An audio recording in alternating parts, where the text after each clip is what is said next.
সব ঘোরাঘুরি প্ল্যান করে হয় না। মাঝে মধ্যে হঠাৎ করেই একসাথে বেরিয়ে পড়া হয়। দিনটা খুব স্পেশাল কিছু ছিল না।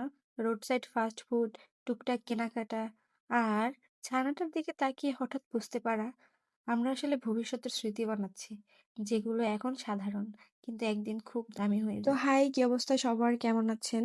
অনেকদিন ধরেই মাথাটা ভনভন করছিল। একদম দম বন্ধ লাগছিল ঘরের মধ্যে। বাইরে না গেলে মারা যাবো এরকম লাগছিল। কিন্তু সময় এবং সুযোগের অভাবে বাইরে যাওয়া হচ্ছিল না। তো আজকে অফিস থেকে এসে সাদি হঠাৎ করে বলল, "চলো তাহলে তোমাদেরকে নিয়ে বের হই। বের হলে হয়তো একটু ভালো লাগতে পারে। রিক্সায় ঘুরে আসি চলো।" তো যেই বলা সেই কাজ। আমরা চলে গেলাম সেই ভাইরাল কেক পট্টিতে।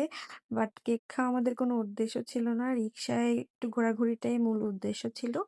আমরা রিক্সা থেকে নেমেই ১ম যেটা চোখে পড়ল আমার সেটা হলো বাচ্চাদের খেলনা। সায়াফ জন্মের পরে কোনো বাচ্চাদের খেলনা দেখলেই আমি ওখানে দাঁড়িয়ে যাই এবং দেখি কি, কি খেলনা আছে। কিন্তু এখানে খেলনাগুলার কোয়ালিটি খুবই খারাপ ছিল। সেজন্য বেশি কোনো খেলনা নেইনি। শুধুমাত্র একটা খেলনা নিয়েছি। এই যে বাপ ছেলে যেটা বাজালো সেটাই আমরা নিয়েছি এখান থেকে। দেন আমি বললাম যে একটু ফুচকা খাবো। এখানের ফুচকাটা কেমন, কখনো খাওয়া হয়নি, খেয়ে দেখি। তো ফুচকাটা ভালোই ছিল, অত খারাপ না, আবার অতিরিক্ত ভালোও না। ঠিকঠাকই ছিল আরকি, চলে। দেখলাম যে একটা মাম্মা আমার চুড়ি নিয়ে বসে আছে, কিন্তু চুড়িগুলার ডিজাইন সবই প্রায় সেম, শুধুমাত্র কালারটা একটু আলাদা। কিন্তু সবগুলাই প্রায় সেম, সেম ডিজাইনের। আমি এখান থেকে এক জোড়া চুড়ি নিয়েছিলাম। আমার সাথে যেহেতু ফাস্ট ফুড লাভার আছে, সো এগুলা না খেলে কেমনে কি হয়? আমি আবার পিওর ফাস্ট ফুড লাভার না।